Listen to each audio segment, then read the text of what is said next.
ওয়ামা আরসালনাকা ইল্লা রাহমাতাল লিল আলামিন। আল্লাহর নবী বলেন, জিবরাইল রে, আমি তো দুনিয়াতে কাউকে ধ্বংস করার জন্য আসি নাই রে জিবরাইল। আল্লাহ তাআলা তো আমাকে পাঠিয়েছেন রহমত হিসাবে। ওরে দুনিয়ার মানুষ, আল্লাহ তাআলা তাদেরকে 5টা পুরস্কার দান করবেন। একটা পুরস্কার আল্লাহ দুনিয়াতে দান করবেন, আর 4টা পরকালে দান করবেন।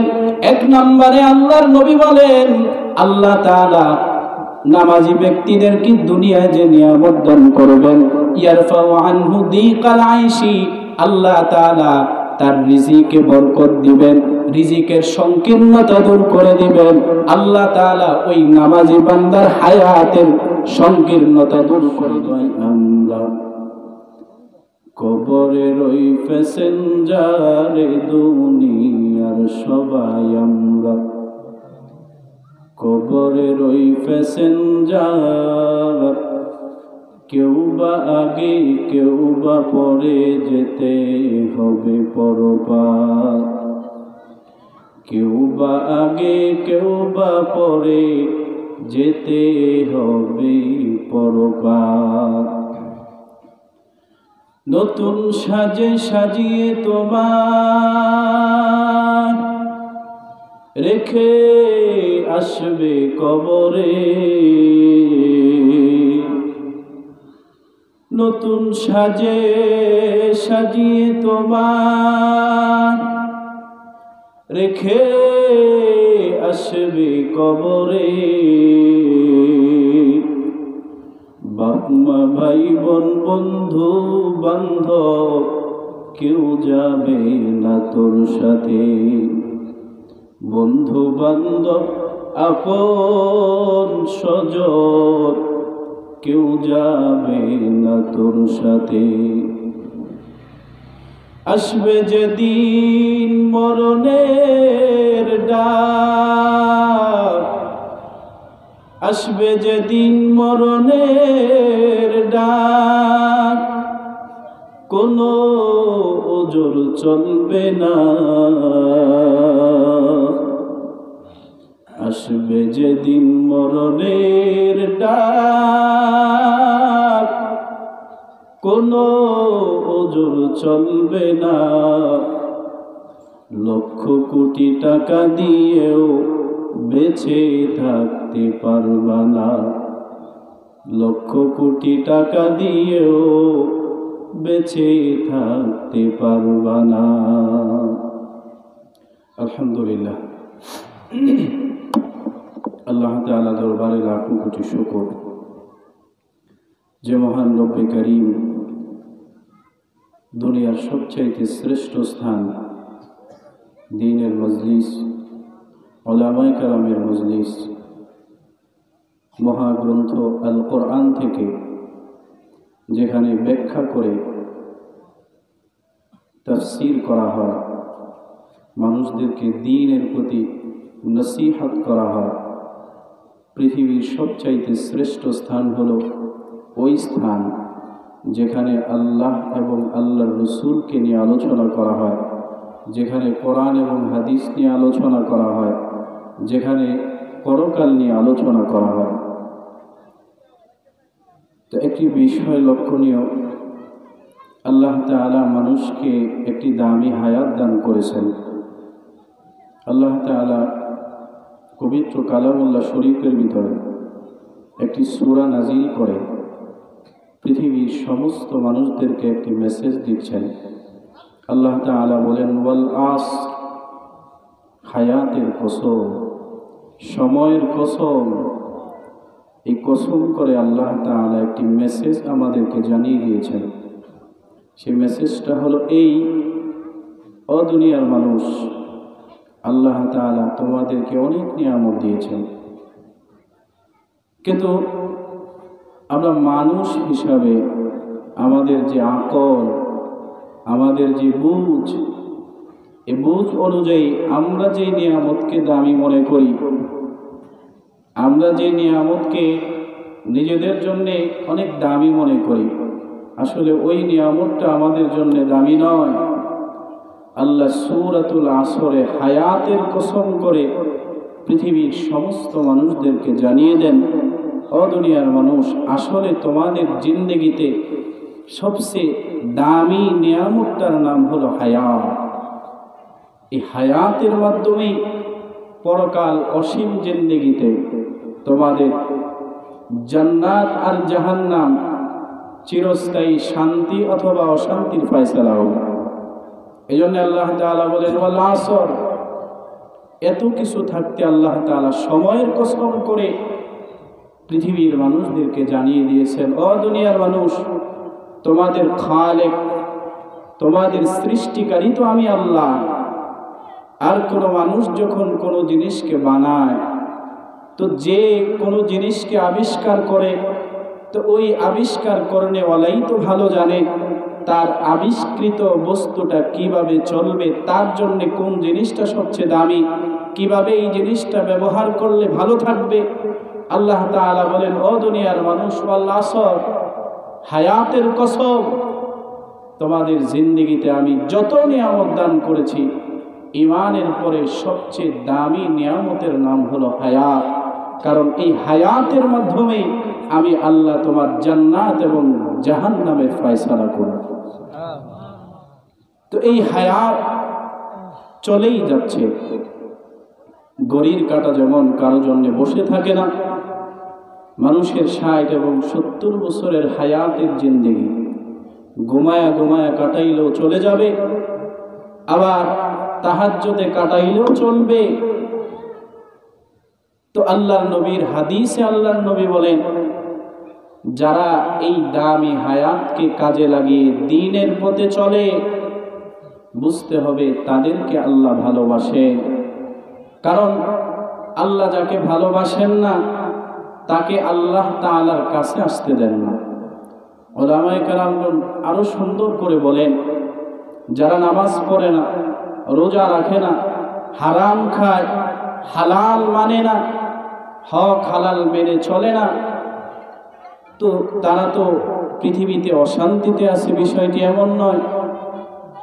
উলামায়ে কেরামগণ জবাব দিয়ে বলেন, ও দুনিয়ার মানুষ, পৃথিবীতে একজন মুমিন মুসলমানের জন্য এর চাইতে বড় আযাব আর কি হতে পারে, যে রব্বে করিম তার গোলামকে তার গোলামি করার সুযোগ দেয় না। এর থেকে বড় আযাবের বিষয় আর কি হতে পারে?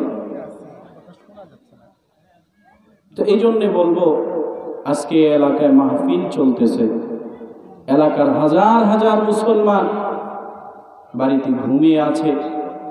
আমি সকলকে একটি কথাই স্মরণ করে দিতে চাই, ও মুমিন মুসলমান, আজকে আমরা ইশার নামাজ জামাতের সাথে আদায় করলাম। আপনার সাথে গত বছর যে দাঁড়িয়েছে, নামাজের কাতারগুলার দিকে লক্ষ্য করে দেখুন, আজকে আপনার 1 বছর আগে আপনার নামাজের কাতারে দাঁড়ানোর সাথী আজকে নাই, তার জায়গায় আরেকজন দাঁড়িয়ে আছে। সামনের বছর এমনও হতে পারে আপনার আর আমার জায়গায় আমি আর আপনি থাকবো না, আরেকজন দাঁড়াবে। এজন্য আমি সকলকে বলবো, হতে পারে এই মাহফিল, এই দ্বীনের এই মজমা আমার আপনার জন্য হেদায়েতের জরিয়া হয়ে যেতে পারে, এবং কাল হাসরের ময়দানে এই মাহফিল হয়তো আমার নাজাতের উসিলাও হয়ে যেতে পারে। এজন্য আমি সকলকে অনুরোধ করব, আমরা সকলেই এই জান্নাতের বাগানে এসে উপস্থিত হয়ে যাব। আল্লাহ তাআলা সবাইকে দ্বীনের জন্য কবুল করুক, দ্বীনের এই দামি মজলিসে এসে উপস্থিত হওয়ার তৌফিক দান করুক। সবাই বলে আমিন। সম্মানিত ভাইরা, আমরা জানি এটা রজব মাস। রজব মাস অনেক দামি একটি মাস। বিশ্বনবী মুহাম্মদুর রাসূলুল্লাহ সাল্লাল্লাহু আলাইহি ওয়াসাল্লাম যখনই রজব মাস আসত, বিশ্বনবী অস্থির হয়ে যেতেন। তার অন্যতম কারণ হলো রমজানের পূর্বের 2 মাস রজব এবং শাবান।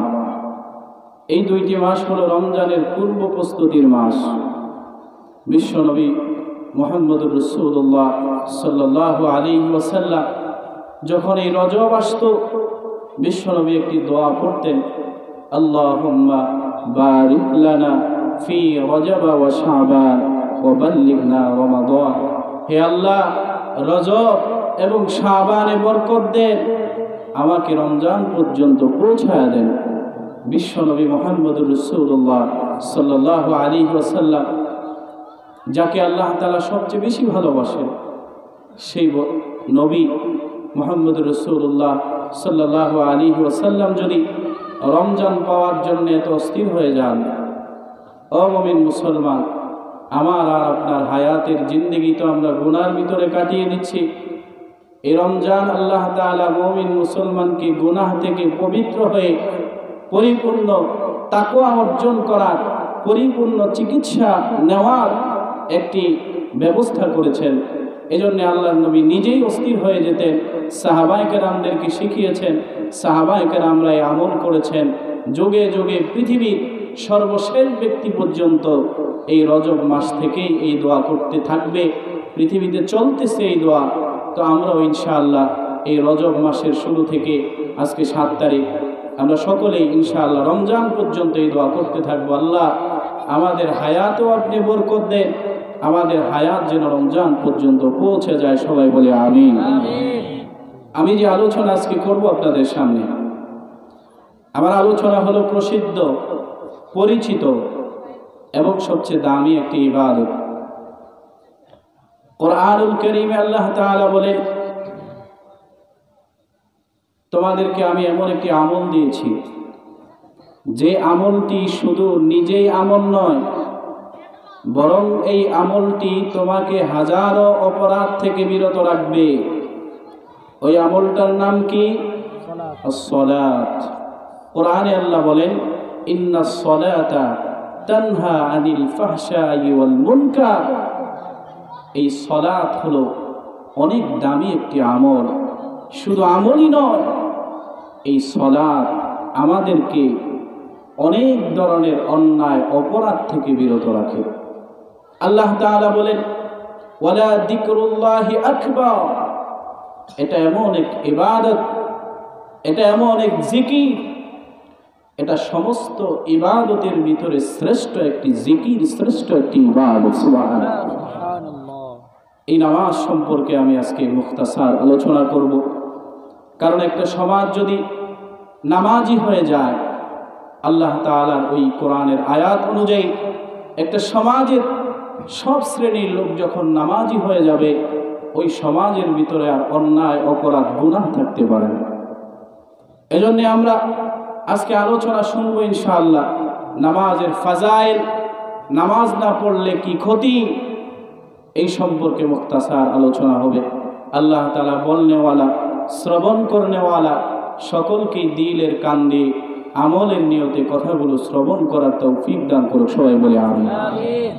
সম্মানিত মুসল্লিয়ানে কারাম, আল্লাহ তাআলা পৃথিবীতে যত আমলের বিধান রেখেছেন, ঈমানের পরে সর্বপ্রথম আমল যেটা আদায় করতে হবে সেটা হলো নামাজ। ইসলামের মূল স্তম্ভ বা খুঁটি বা ফাউন্ডেশন যেটাই বলি, ইসলামের মূল স্তম্ভ হলো 5টি। প্রথম নাম্বার হলো কালিমা, লা ইলাহা ইল্লাল্লাহু মুহাম্মাদুর রাসূলুল্লাহ সাল্লাল্লাহু আলাইহি ওয়াসাল্লাম। এই কালিমা পড়ে ঈমানের ঘরে ঢুকতে হবে। এই ঈমান হলো ইতিকাদি বিষয়, দিলের সাথে সম্পর্ক রাখে। আর বাকি 4টি, নামাজ, রোজা, হজ, যাকাত, এই 4টি হলো আমলি বিষয়, এটা আদায় করতে হয়। এই 4টির ভিতরে নামাজ কেন শ্রেষ্ঠ? নামাজ এমন একটি ইবাদত, ও মুমিন মুসলমান, প্রত্যেকটা নারী পুরুষ বালেগ হওয়া থেকে নিয়ে হাত্তাল মাউত পর্যন্ত এই নামাজ প্রত্যেকটা মুমিন মুসলমানের উপরে ফরজ।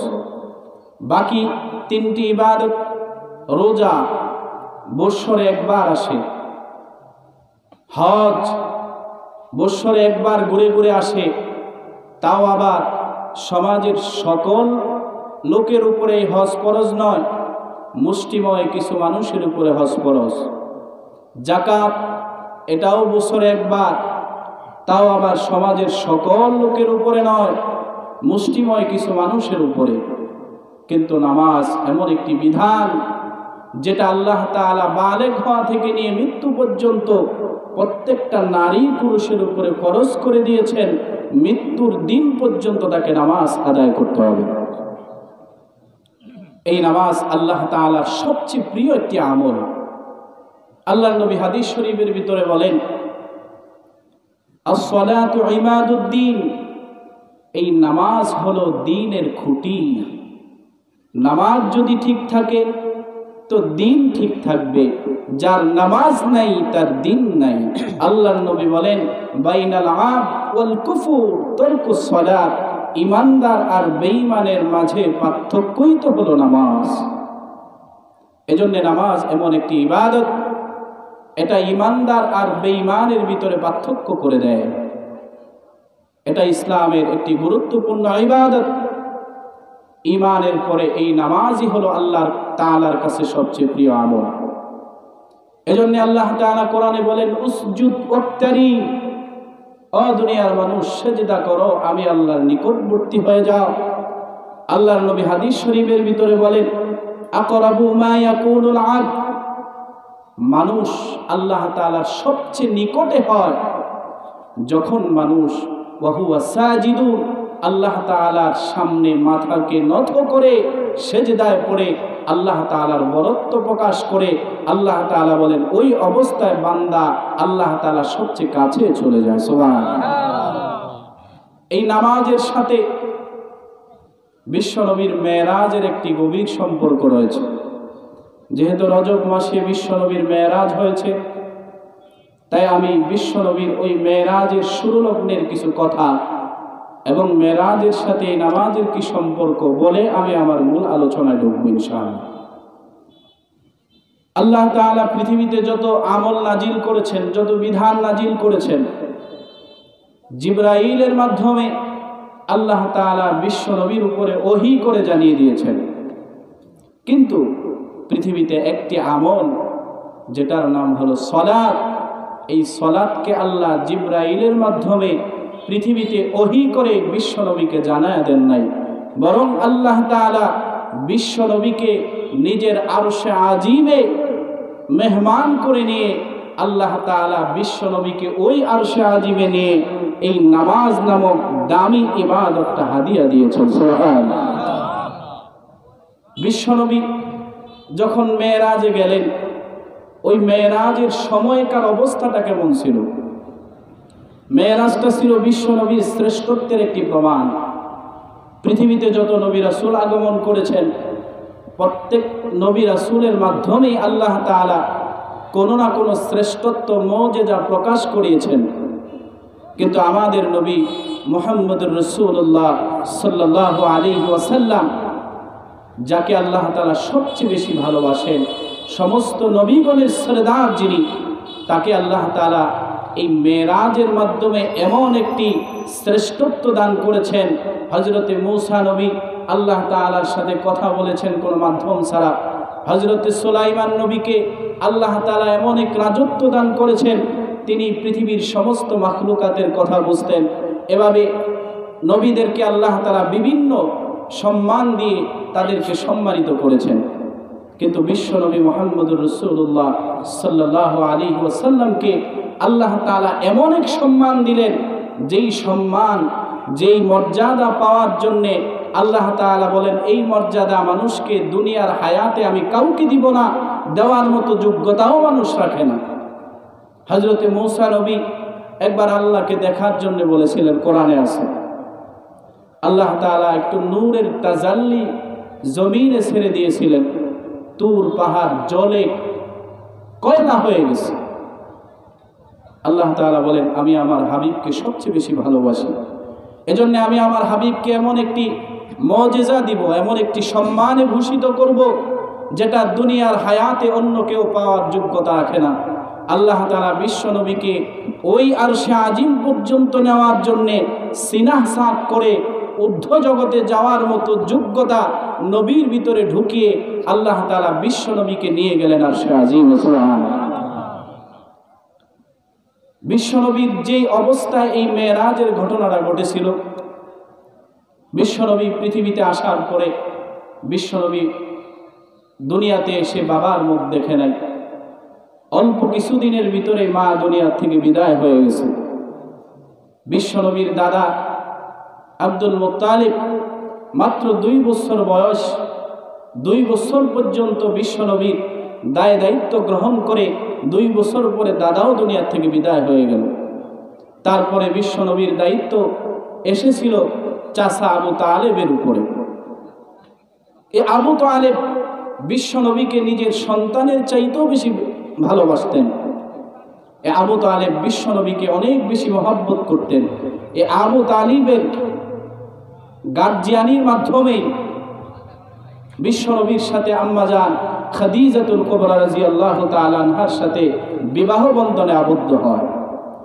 বিশ্বনবীর উপরে যখন নবুয়তের দৌলত আসলো, মক্কার যেই সমস্ত কাফেররা বিশ্বনবীকে আল আমিন বলতো, ওই সমস্ত বেঈমানরা বিশ্বনবীর উপরে অত্যাচার জুলুমের রোলার বিশ্বনবীর উপরে চাপিয়ে দিল। চাচা আবু তালেব বিশ্বনবীকে হেফাজত করতেন, ঘরে সান্ত্বনা পেতেন আম্মাজান খাদিজার কাছে। কিন্তু আল্লাহ তাআলা অল্প সময়ের ভিতরে চাচা আবু তালেব এবং আম্মাজান খাদিজাতুল কুবরা রাদিয়াল্লাহু তাআলা আনহাকে দুনিয়া থেকে উঠায় নিলেন। বেঈমানরা সুযোগ পেয়ে গেল, বিশ্বনবীর উপরে আক্রমণ আরো বেড়ে গেল। এখন আর বিশ্বনবীকে হেফাজত করার মতো কেউ নেই। বিশ্বনবী মুহাম্মদুর রাসূলুল্লাহ সাল্লাল্লাহু আলাইহি ওয়াসাল্লাম এতটাই জুলুম আর নির্যাতনের শিকার হয়েছেন, বিশ্বনবীর বাহিরে কেউ নাই, ঘরেও কেউ নাই। সমস্ত বেঈমানরা বিশ্বনবীর উপরে আক্রমণের স্টিম রোলার চাপিয়ে দিয়েছে। মায়ার নবী, দয়ার নবী, বিশ্বনবী মুহাম্মদুর রাসূলুল্লাহ সাল্লাল্লাহু আলাইহি ওয়াসাল্লামের উপরে এমন ভাবে জুলুম করেছেন, বিশ্বনবী এক পর্যায়ে সিদ্ধান্ত নিলেন মক্কায় বসবাস করার মতো উপযোগী সময় আর নাই। আল্লাহর নবী নিজের জন্মভূমি, নিজের মায়ের দেশ, নিজের বাবার দেশ, নিজের ঘর, নিজের বাড়ি সব কিছু ছেড়ে বিশ্বনবী, মায়ার নবী, দয়াল নবী তায়েফে হিজরত করার সিদ্ধান্ত গ্রহণ করলেন।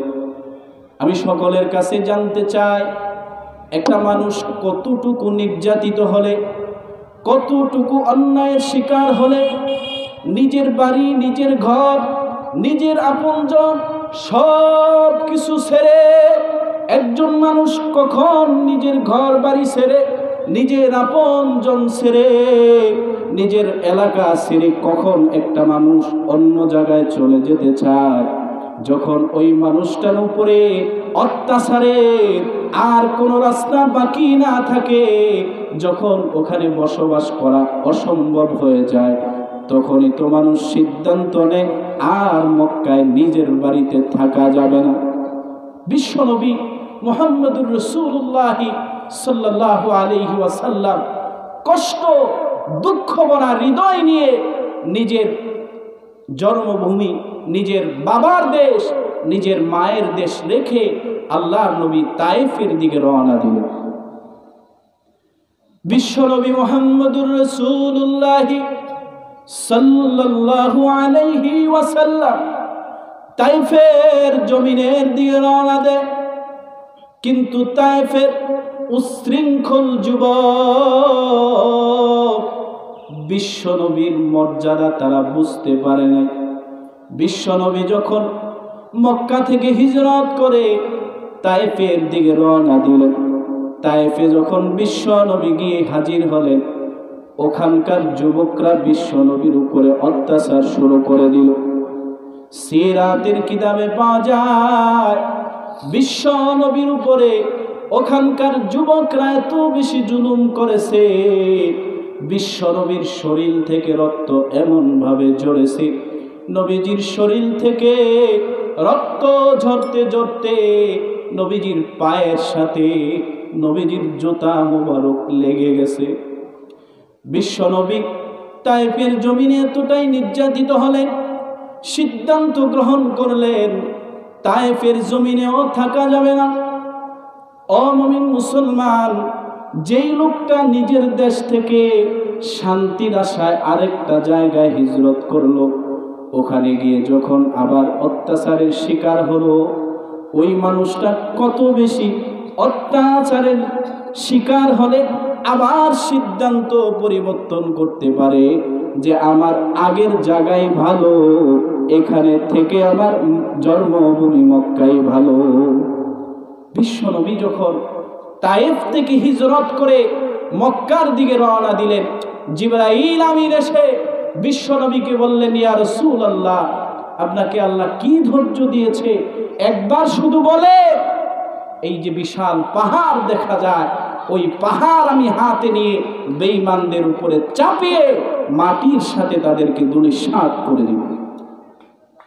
কিন্তু মায়ার নবী তো এত দয়ালু, আল্লাহ তাআলা বিশ্ব নবীকে মানব জাতির হিদায়াতের জন্য পাঠিয়েছেন।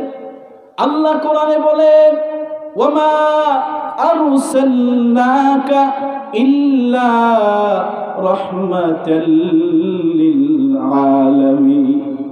আল্লাহর নবী বলেন, জিবরাইল রে, আমি তো দুনিয়াতে কাউকে ধ্বংস করার জন্য আসি নাই রে জিবরাইল। আল্লাহ তাআলা তো আমাকে পাঠিয়েছেন রহমত হিসাবে। আমি তো মানুষকে জাহান্নাম থেকে বাঁচাবার জন্য এসেছি, আমি তো মানুষকে জান্নাতি করার জন্যই দুনিয়াতে এসেছি। ও জিবরাইল, আমি মানুষকে জাহান্নামী বানাবার জন্য আসি না, আমি মানুষকে ধ্বংস করার জন্য আসি নাই, আমি মানুষকে শাস্তি দেওয়ার জন্য আসি নাই। ও জিবরাইল, আমি তাদেরকে বদদুয়া তো করব দূরের কথা, ওরা ধ্বংস হবে তো দূরের কথা। ও জিবরাইল, আমি সব সময় দোয়া করি আল্লাহ তাআলা যেন এই সমস্ত মানুষগুলাকে ঈমানের দৌলত দান করে। সুবহানাল্লাহ। কেমন খুলকে আজিম নিয়ে বিশ্বনবী দুনিয়াতে আগমন করেছে। বিশ্বনবী যখন ওই তায়েফ থেকে মক্কায় ফিরে আসলো, হায়রে নবীর এত কষ্ট, নবীর বাহিরেও কেউ নাই, ঘরেও কেউ নাই। এমন কঠিন সময়ে আল্লাহ তাআলা বিশ্ব নবীকে সান্ত্বনা দিয়ে বলেন, ও নবী, আমি যখন আপনাকে নবুয়তি দিয়েছি, আমি আপনাকে বলেছিলাম, নবী গো, আপনি কি বাদশাহী নবী হতে চান নাকি গরিব নবী হতে চান? আল্লাহর নবী বলেছেন, আমার বাদশাহী দরকার নাই। বিশ্বনবী বাদশাহী নবী হয় নাই। নবীকে আল্লাহ সবচেয়ে বেশি ভালোবাসতেন। কিন্তু বিশ্বনবী ইতিহাস পড়লে দেখা যায় বিশ্ব নবীর ঘরে দিনকে দিন চুলায় আগুনে জ্বলত না। হযরত ওমরে ফারুক রাদিয়াল্লাহু তাআলা বিশ্বনবীর ঘরে ঢুকে বিশ্বনবীকে দেখে খেজুর গাছের ছালের তৈয়ার করা এক খাটের উপরে বিশ্বনবী শুয়ে আছে। এই দৃশ্য দেখে হযরত ওমর চোখের পানি ছেড়ে দিলেন। ওমর বলেন, নবী গো, রোম পারস্যের বেঈমান রাজা বাদশারা, ওদের কত শান শওকত, ওদের কত সম্পদ, ওরা কিভাবে চলে? ও নবী, আপনার শরীর মুবারকে দাগ পড়ে গেছে, এমন একটা খাটে আপনি শুয়ে আছেন, আমি ওমর তো এটা সহ্য করতে পারি না। ও নবী, বেঈমান বাদশাদের এত উন্নত অবস্থা, আপনার এমন কেন? বিশ্বনবী বলেন, ওমর রে, ওমর, আমি তো দুনিয়াতে শান্তি করার জন্য আসি নাই। ইমানদার যারা আল্লাহর ইমানের দৌলত গ্রহণ করেছে, ওরা দুনিয়াতে শান্তি করার জন্য আগমন করে নাই। আল্লাহ তো ওদের শান্তির ব্যবস্থা রেখেছেন আখিরাতে, পরকালে। দুনিয়া হলো তাদের জন্য জেলখানা। ওমর, দুনিয়া তো ভোগ করবে বেঈমান, দুনিয়া তো ভোগ করবে কাফের। ওদের সম্পদ থাকবে, এত সম্পদ থাকবে, সম্পদের পাহাড় থাকবে। ওই সম্পদ দেখে তুমি মন ছোট করিও না। আল্লাহ তাআলা পরকালে আমাদের জন্য এমন জান্নাত রেখেছেন। আল্লাহর নবী বলেন, মা লা আইনুন রাআত ওয়ালা উযুনুন সামিআত। এমন জান্নাত, যেই জান্নাত দুনিয়ার চক্ষু কোনোদিন দেখে নাই, দুনিয়ার কান কোনোদিন শোনে নাই, দুনিয়ার দিল কোনোদিন চিন্তাও করে নাই। সুবহানাল্লাহ। ওমরকে বিশ্ব নবী সান্ত্বনা দিয়ে বলেন, ওমর, দুনিয়া আমাদের জন্য নয়, দুনিয়া তো আল্লাহ বেঈমানদের জন্য দিয়েছেন। বিশ্বনবী এমন কষ্ট করেছেন। বিশ্বনবী মুহাম্মদুর রাসূলুল্লাহ সাল্লাল্লাহু আলাইহি ওয়াসাল্লাম যখন তায়েফ থেকে ফিরে আসলেন মক্কায়, হায় হায়, নবীর কেউ নাই, নবীর আপন বলতে কেউ নাই। নবীর উপরে বেঈমানদের আক্রমণ, একের পর এক আক্রমণ।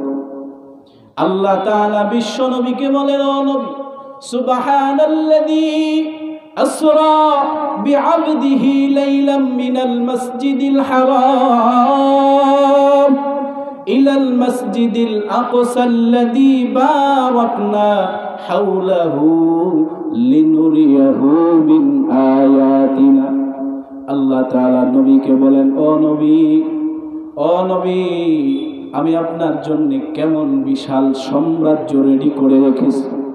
ও নবী, আমি আমার ঈমানদার মুমিন মুসলমানদের জন্য কেমন বিশাল সাম্রাজ্য প্রস্তুত করে রেখেছি। নবী গো, আমি আপনার এই স্বচক্ষে সব দেখা দিব। আল্লাহ তাআলা বিশ্ব নবীকে এক রাতের ভিতরে দিলটা শান্তি করাবার জন্যে মক্কা থেকে বাইতুল মুকাদ্দাস থেকে 7 আসমান পেরিয়ে, বাইতুল মামুর পেরিয়ে, সিদরাতুল মুনতাহা পেরিয়ে আরশে আজিম পর্যন্ত বিশ্ব নবীকে নিয়ে আল্লাহ তাআলা বলেন, ও নবী, জান্নাত দেখেন, জাহান্নাম দেখেন, কেমন বিশাল সাম্রাজ্য আমি প্রস্তুত করে রেখেছি। আল্লাহর নবী বলেন, আমি যখন প্রথম আসমানে গেলাম, প্রথম আসমান জমিন থেকে 500 বছরের দূরত্ব, প্রথম আসমান পেরিয়ে যখন দ্বিতীয় আসমানে আমি হাজির হয়ে গেলাম, দ্বিতীয় আসমানে গিয়ে নিচের দিকে তাকায় দেখি প্রথম আসমানটা একটা বেলুনের মতো ঝুলতেছে। আল্লাহু আকবার। দ্বিতীয় আসমান থেকে যখন আমি তৃতীয় আসমানে গেলাম, তৃতীয় আসমান থেকে নিজের দিকে তাকায় দেখি প্রথম দ্বিতীয় আসমান ছোট ছোট 2টা বেলুনের মতো দেখা যায়। এভাবে আল্লাহর নবী বলে, সপ্তম আসমানে যখন আমি পৌঁছে গেলাম, নিচের দিকে তাকায় দেখি ছোট্ট ছোট্ট 6টা বেলুন আমার নিচে ঝুলতেছে। এমন বিশাল সাম্রাজ্য সপ্তম আসমানের কাছে, নিচের 6 আসমান যদি ছোট ছোট পটকার মতো ঝুলতে থাকে, ওরে মুমিন মুসলমান, তাহলে সপ্তম আসমানটা কত বড়। সপ্তম আসমান পেরিয়ে আল্লাহ নবী যখন আরশে আজিম গেলেন, আল্লাহর নবী বলেন, আমি নিচের দিকে তাকায় দেখি 7টা আসমান ছোট ছোট কুটকার মতো ঝুলতেছে। আল্লাহ তাআলা বলেন, এমন বিশাল সাম্রাজ্য। আল্লাহর নবী জান্নাত দেখলেন, জাহান্নাম দেখে বিশ্ব নবীর দিলকে শান্তি করে আল্লাহ তাআলা জানায় দিলেন, ও নবী, এমন বিশাল সাম্রাজ্যই তো আমি রেডি করে রেখেছি। দুনিয়ার সামান্য 60 এবং 70 বছরের হায়াতের জিন্দেগি কোন রকমে কাটায় দেয়, তারপরে বিশাল শান্তি আমি প্রস্তুত করে রেখেছি। আল্লাহর নবী মেরাজ থেকে এসে বলে, ও সাহাবায়ে কেরাম, ভালো করে শুনে নাও, আল্লাহ তাআলা এমন সাম্রাজ্য আমাদের জন্য রেখেছে, চিন্তার কোনো কারণ নাই, চিন্তার কোনো কারণ নাই।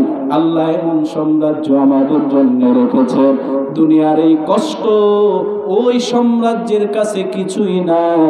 এই জন্য নবী নিজে কষ্ট করেছে, সাহাবায়ে কেরামরা জীবন দিয়ে কষ্ট করেছে।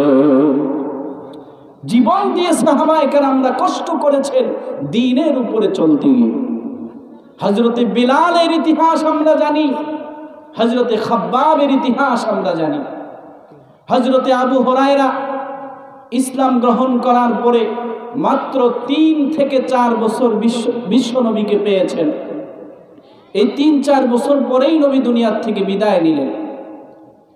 কিন্তু এই আবু হুরায়রা ঈমান গ্রহণ করার পর বিশ্ব নবীর মৃত্যু পর্যন্ত একটা মুহূর্তের জন্য বিশ্ব নবীর দরবার ছেড়ে আবু হুরায়রা যেত না। হযরতে আবু বকর বলেন, আমরাও বিশ্ব নবীর দরবারে থাকতাম, তবে আমরা আমাদের ব্যক্তিগত কাজে বিশ্ব নবীর দরবার ছেড়ে চলে যেতাম। কিন্তু আবু হুরায়রাকে দেখেছি না খেয়ে বিশ্ব নবীর দরবারে পড়ে থাকতেন, তারপরেও নবীর দরবার ছাড়ত না। আবু হুরায়রা বলে, বিশ্ব নবীর ঘরে খাবার থাকলে আমি আবু হুরায়রার পেটে খাবার যুক্ত। ওরে আবু হুরায়রা, এমন অনেক দিন আসতো আবু হুরায়রার পেটে খাবার নাই, আবু হুরায়রা ক্ষুধার যন্ত্রণায় ছটফট ছটফট করত। কিতাবের ভিতরে পাওয়া যায় একদিন আবু হুরায়রা মসজিদে নববীতে অচেতন হয়ে পড়ে। সাহাবায়ে কেরামরা মনে করেছেন মৃগী রোগ হয়েছে, তারা চামড়া জুতা এনে আবু হুরায়রার নাকের সামনে ধরেছে। আবু হুরায়রা চোখ খোলে, 2 চোখের পানি ছেড়ে বলে, ও সাহাবীরা, সাহাবীরা রে, আবার মৃগী রোগ হয় না, আমি আবু হুরায়রা আজকে কয়েক দিনের অনাহার। ও মুমিন মুসলমান, এভাবে সাহাবায়ে কেরামরা তাদের জিন্দেগি কুরবানি করে দিয়েছে, তারপরও ঈমান থেকে সরে যায় নাই।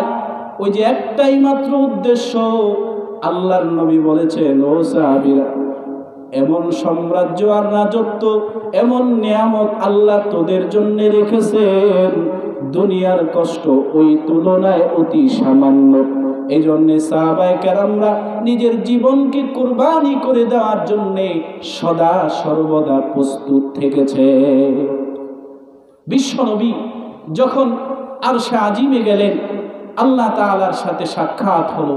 বিশ্ব নবীর এত কষ্ট, আল্লাহর নবীর দিলের সমস্ত কষ্ট মুহূর্তের ভিতরে আল্লাহর দিদারের সাথে বিশ্ব নবীর জীবনের সমস্ত কষ্ট তুচ্ছ মনে হলো।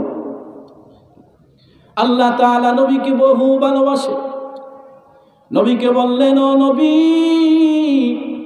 আপনারে তো আমি শান্তি করে দিলাম, আপনি আমার দিদার নিয়েছেন। নবী গো, আপনি আমার গুনাহগার বান্দাদের জন্য কি নিয়ে যাবেন, তাদেরকে কিভাবে সান্ত্বনা দিব? আল্লাহ তাআলা ওই মেরাজ থেকে আসার সময় বিশ্ব নবীকে নামাজ নামক দৌলত হাদিয়া দিয়া আল্লাহ তাআলা বললেন, ও নবী, এই হাদিয়া আমার বান্দাদের কাছে পৌঁছা দিন। আল্লাহর নবী দুনিয়াতে এসে বলেন, আসসালাতু মিরাজুল মুমিনিন, ও দুনিয়ার মানুষ, আমি নবী তো আরশে আজিম গিয়ে আল্লাহ তাআলার সাথে সাক্ষাৎ করেছি, মেরাজ হয়েছে। তোমাদের মেরাজ হলো এই নামাজ। তোমরা যদি সঠিকভাবে নামাজ আদায় করো, তাহলে আল্লাহ তাআলার সাথে মেরাজ হয়ে যাবে, আল্লাহ খুশি হয়ে যাবেন। এই নামাজের বিনিময়ে আল্লাহ তোমাদেরকে জান্নাতের মেহমান বানায় দিবেন। আল্লাহ তাআলা মুসলমানদের জন্য, মুমিন মুসলমানদের জন্য হাদিয়া দিলেন। তাদের দিলকে শান্তি করার জন্য নামাজ নামক হাদিয়া বিশ্বনবীর মাধ্যমে দুনিয়াতে পাঠায় দিলেন। বিশ্বনবী এই নামাজ প্রতিষ্ঠা করার জন্যে তার নবুয়াত থেকে নিয়ে মৃত্যু পর্যন্ত সর্বক্ষণিক আল্লাহর নবী সব সময় উম্মতের মাঝে এই নামাজ যেন ছড়িয়ে যায়, এই চিন্তায় আল্লাহর নবী অস্থির হয়ে থাকতেন। এজন্য আম্মা জান আয়েশা সিদ্দিকা রাদিয়াল্লাহু তাআলা আনহা বলেন, বিশ্ব নবীর ইন্তেকালের সময় আল্লাহর নবী নিজের বিবির কথা বলে নাই, নিজের সন্তানের কথা বলে নাই। আল্লাহর নবী মৃত্যুর সময় বলেছেন, আকিমিস সালাহ, আকিমিস সালাহ, ও উম্মত নামাজের হেফাজত করো, এই নামাজের হেফাজত করো, নামাজ আদায় করো। আল্লাহ তাআলা বলেন, এই নামাজ হলো আমার সবচেয়ে প্রিয় একটি আমল। এই নামাজটা আল্লাহর এতটাই প্রিয়, আল্লাহ তাআলা এজন্যে এই নামাজ সমস্ত মাখলুকাতের উপরে ফরজ করে দিয়েছেন। শুধু মানুষের উপরে নামাজ ফরজ এমনটা নয়। ওরে মানুষ, তোমরা মনে করেও না শুধু মানুষরাই নামাজ আদায় করে, বিষয়টি এমন নয়। বরং পৃথিবীতে যত মাখলুক আছে সমস্ত মাখলুকাত আল্লাহর এই নামাজ আদায় করে। কোরআনে আল্লাহ বলেন, কুল্লুন কদ আলিমা সালাতাহু ওয়া তাসবিহাহু, পৃথিবীর সমস্ত মাখলুকাত তাদের নামাজ, তাদের তাসবিহের পদ্ধতি আল্লাহ তাআলার পক্ষ থেকে জেনে নিয়েছেন। সুবহানাল্লাহ। সমস্ত মাখলুকাত নামাজ আদায় করে। শাহ ওলিউল্লাহ মুহাদ্দিস দেহলভী রাহমাতুল্লাহি আলাইহি এই আয়াতের চমৎকার একটি ব্যাখ্যা করে বলেন যে আল্লাহ তাআলা তো দয়ালু, আল্লাহ তাআলা মানুষের উপরে এই নামাজকে ফরজ করেছেন বটে, তবে এই নামাজ দিয়ে মানুষের উপরে আল্লাহ তাআলা জুলুম করে নাই।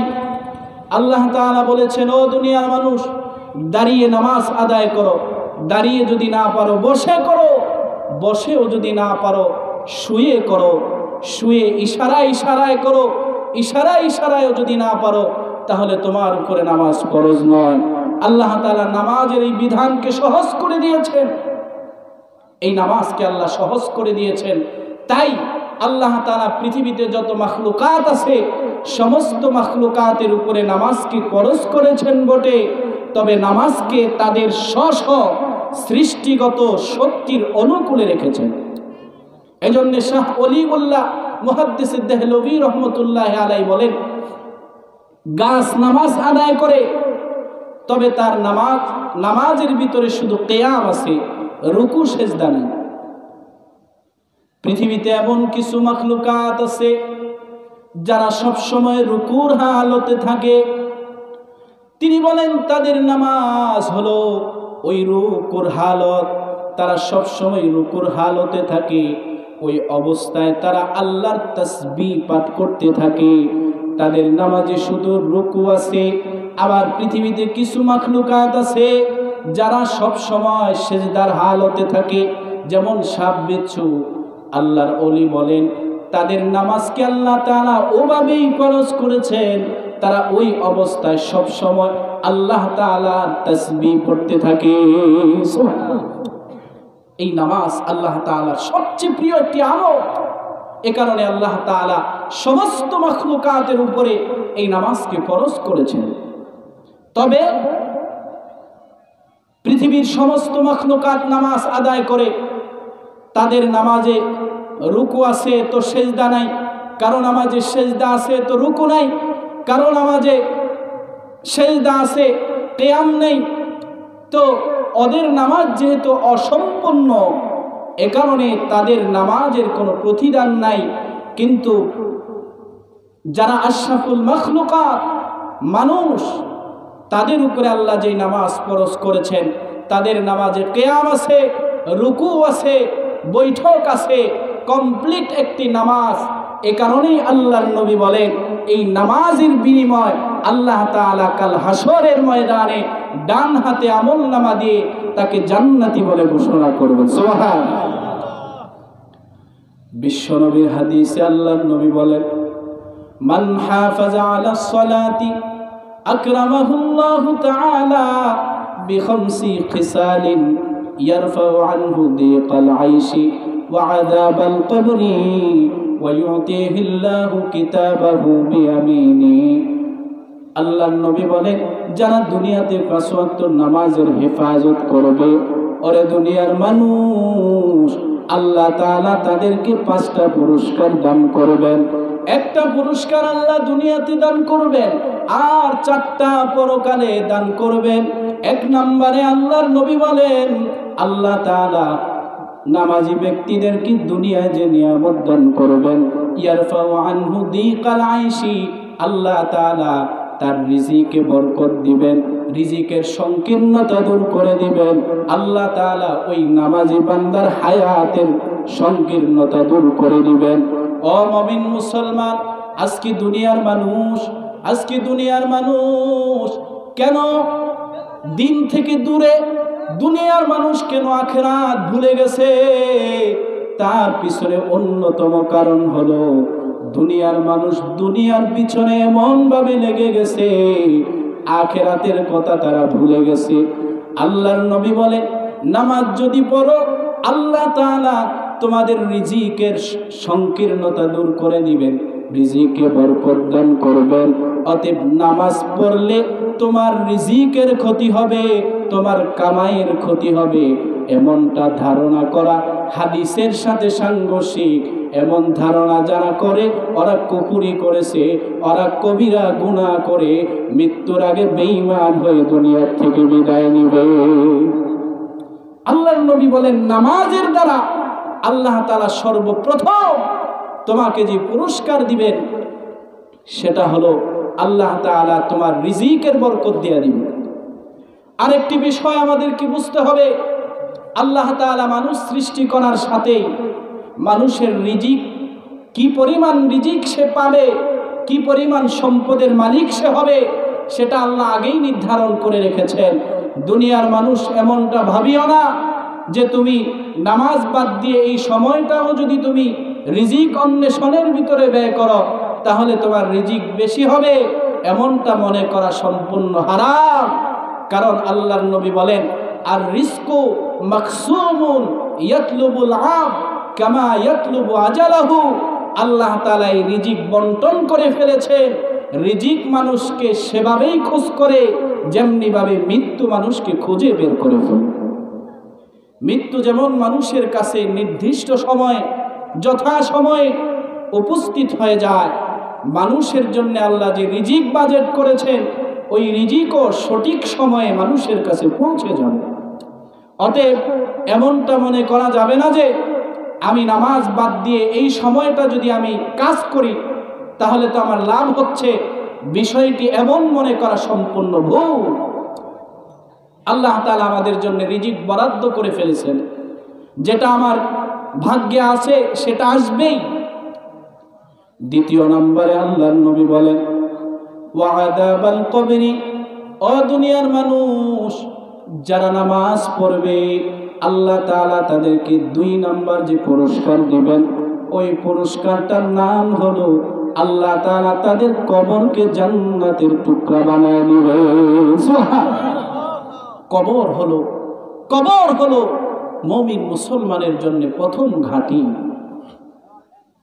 হযরতে ওসমান রাদিয়াল্লাহু তাআলা যখনই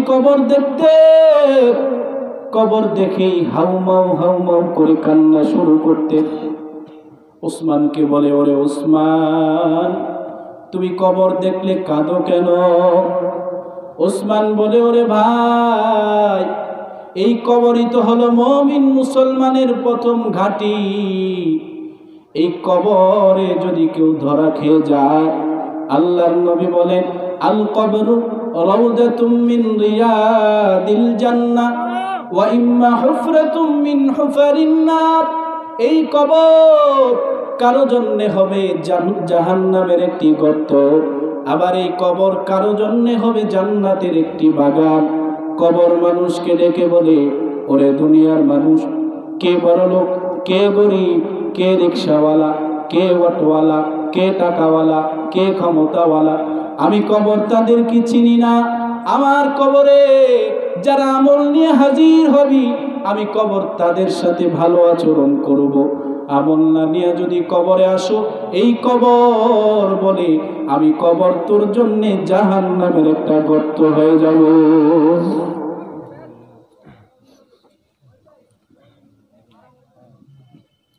এই কবরকে আল্লাহর নবী বলেন, এই কবর কারোর জন্য হবে জাহান্নামের একটি গর্ত, এই কবর আবার কারো জন্য হবে জান্নাতের একটি টুকরা। এজন্য মুমিন মুসলমানদেরকে বলবো, যদি এই কবরকে জান্নাতের টুকরা বানাতে চাও, এই কবরকে যদি জান্নাতের বাগান বানাতে চাও, একটাই রাস্তা খোলা, নামাজ পড়তে হবে। বিশ্বনবী বলেন 3 নাম্বার, আল্লাহর নবী বলেন 3য় নাম্বার পুরস্কার যেটা আল্লাহ তাআলা দুনিয়ার মানুষকে দিবেন, ওয়ায়ুতিহিল্লাহু কিতাবাহু বিয়ামিনি, হাশরের ময়দানে আল্লাহ তাআলা ডান হাতে আমলনামা দিয়ে দিবেন। এই ডান হাতে আমলনামা পাওয়াটা মুমিন মুসলমানদের জন্য কত বেশি জরুরি। আম্মা জান আয়েশা সিদ্দিকা রাদিয়াল্লাহু তাআলা আনহা একদিন কাঁদতেছেন। বিশ্বনবী বলেন, আয়েশা মা ইউবকিকি, আয়েশা গো তোমার কান্না করার কারণ কি? আয়েশা বলেন, ইয়া রাসূলুল্লাহ, জাহান্নামের কথা স্মরণ হয়ে গেছে, এই জন্য কাঁদতেছি। আল্লাহর নবী বলেন, আয়েশা ও আয়েশা জাহান্নামের ভয়ে কাঁদতেছো? আম্মা জান আয়েশা বলে, নবী গো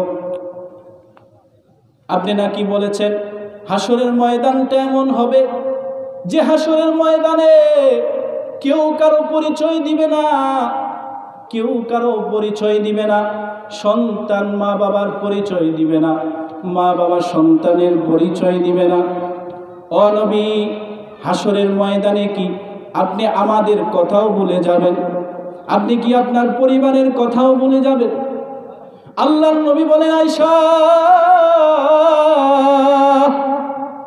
হাসরের ময়দান এমন কঠিন এক ময়দান গো আয়েশা,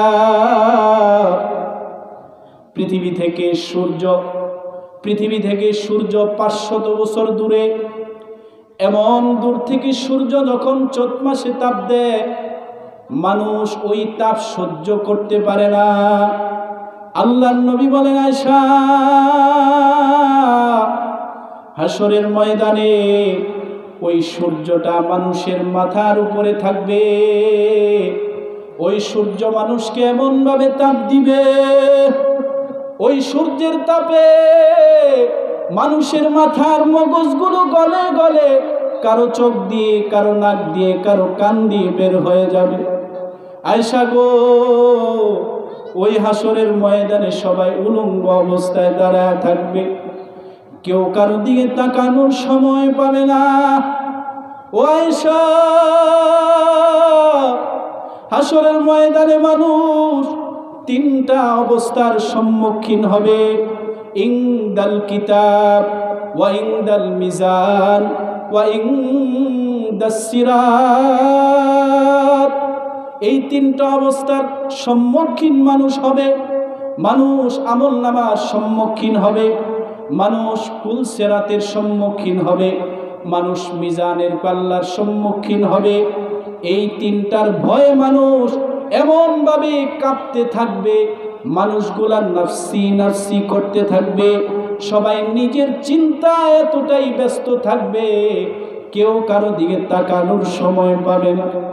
ও মুমিন মুসলমানেরা, হাসরের ময়দানে যখন আল্লাহ আমলনামা দিবেন, কিভাবে আমলনামা দিবেন? 2 তরিকায় আমলনামা দিবেন। যারা দুনিয়াতে আল্লাহর বিধান মেনে নিয়েছে, যারা দুনিয়াতে নামাজ পড়েছে, যারা হালাল মেনেছে, হারাম থেকে বেঁচে থেকেছে, আল্লাহর নবী বলেন ওদেরকে আল্লাহ সসম্মানে ডান হাতে আমলনামা দিবেন। আর যারা দুনিয়াতে নফসের গোলামি করেছে, নফসের গোলামি করেছে, গুনাহ করেছে, অন্ধকার কবরকে ভয় করে নাই, মসজিদে আজান হয়ে গেছে কিন্তু অহংকার করে সে মসজিদে জামাতে শরীক হয় নাই, আল্লাহ হাসরের ময়দানে ওই সমস্ত অহংকারীদেরকে বলবেন, আল্লাহর নবী হাদিসে কুদসিতে জানায় দেন, আইনাল মুতাকাব্বিরুন ওয়া আইনাল জাব্বারুন। আল্লাহ তাআলা বলবেন, ও দুনিয়ার অহংকারীরা আজকে কোথায়? ও দুনিয়ার অহংকারীরা আজকে কোথায়? আল্লাহ তাআলা এভাবে ডাকতে থাকবে, আল্লাহ বলবেন আনাল মুলক ওয়া আইনাল মুলুকুল আরদি। আজকের বাদশা তো আমি। দুনিয়াতে যারা বাদশাহী দেখিয়েছো, দুনিয়াতে যারা অহংকার প্রদর্শন করে চলেছো, আমি আল্লাহ মসজিদ থেকে হাইয়া আলাস সালাহ বলে ডেকেছি, কিন্তু আমার ডাকে সাড়া দেও নাই। আমি আল্লাহর জমিন ব্যবহার করেছো, আমি আল্লাহর সূর্যের তাপ ব্যবহার করেছো, আমি আল্লাহর আলো বাতাস ব্যবহার করেছো, কিন্তু আমি আল্লাহকে সিলিন্ডার করো নাই, আমি আল্লাহর সামনে নত হও নাই। আজকে এই সমস্ত অহংকারীরা কোথায়? আল্লাহ ধমক দিয়ে তাদেরকে ডাকবেন, তাদের বাম হাতে আমলনামা দিবেন, এমন ভাবে আমলনামা দিবেন সম্মানের সাথে নয়। কেমন ভাবে আমলনামা দিবেন? বেঈমানদেরকে আমলনামা দিবেন তাদের বাম হাতে সামনের দিক থেকে ছিঁড়ে, তার বাম হাতটা ভেঙ্গে সামনের দিক থেকে ঢুকিয়ে পিছনের দিকে হাত নিয়ে বাম হাতে আমলনামা দিয়া বলবেন ইকরা, তুমি এবার তোমার আমলনামা পড়ো। ওই বান্দা আমলনামা পড়বে আর বলবে মালি হাদাল কিতাব লা ইউগাদিরু সগীরাতাও ওয়ালা কাবীরাতান ইল্লা আহসাহা। বান্দা আশ্চর্য হয়ে যাবে, বান্দা আমলনামা পেয়ে চিৎকার করতে থাকবে আর বলবে ওরে মালিক, এটা কেমন আমলনামা দিয়েছো? এখানে তো সব লেখা আছে, কোনো কিছুই তো আপনি ছাড়েন নাই। আল্লাহ বলবেন আজকে জুলুম হবে না, আজকে কারোর প্রতি দয়াও দেখানো হবে না। তুমি দুনিয়াতে জুলুম করেছো, তোমার এই জুলুমের উপরে আজকে তোমাকে আমি জাহান্নামের আসামি বানায় দেব। আল্লাহর নবী বলেন 3 নাম্বার, যারা নামাজ আদায় করবে আল্লাহ তাআলা তাদের ডান হাতে আমলনামা দিয়ে তাদেরকে জান্নাতের মেহমান বানায় দিবেন। 4 নাম্বার, ওয়ায়ামুরু আলা সিরাতি কাল বারকি। আল্লাহ তাআলা যারা দুনিয়াতে নামাজ আদায় করবে আল্লাহ তাআলা তাদেরকে বিজলির আকারে পুলসিরাত পার করে আল্লাহ তাদেরকে জান্নাতের মেহমান বানায় দিবেন। সবাই বলে আমিন। 5 নাম্বার পুরস্কার, আল্লাহর নবী বলেন যারা নামাজ আদায় করবে, যারা দুনিয়াতে আল্লাহর গোলামি করবে, দাসত্বগিরি করবে, নামাজকে যথা সময়ে সঠিকভাবে আদায় করবে, আল্লাহর নবী বলেন 5 নাম্বার পুরস্কার হলো আল্লাহ তাআলা তাদেরকে বিনা হিসাবে ওয়ায়াদখুলুল জান্নাতা বিগাইরি হিসাব, আল্লাহ তাআলা তাদেরকে বিনা হিসাবে জান্নাতের মেহমান বানায় দিবেন। সুবহানাল্লাহ। এজন্য এই সংক্ষিপ্ত আলোচনা থেকে আমরা এতটুকু আজ করতে পেরেছি যে আল্লাহ তাআলার সবচেয়ে প্রিয় ইবাদত, সেই ইবাদতের নাম হলো নামাজ। আর এই নামাজ ছাড়া পরকালে বাঁচার কোনো সুযোগ নেই। আল্লাহর নবী বলেন আউয়ালু মা ইউহাসাবু বিহিল আবদ ইয়াউমাল কিয়ামাতি সালাহ। কিয়ামতের ময়দানে সর্বপ্রথম হিসাব দিতে হবে নামাজের। এই নামাজের হিসাব দেওয়া ছাড়া এক চুল পরিমাণ সামনে অগ্রসর হওয়ার সুযোগ নেই।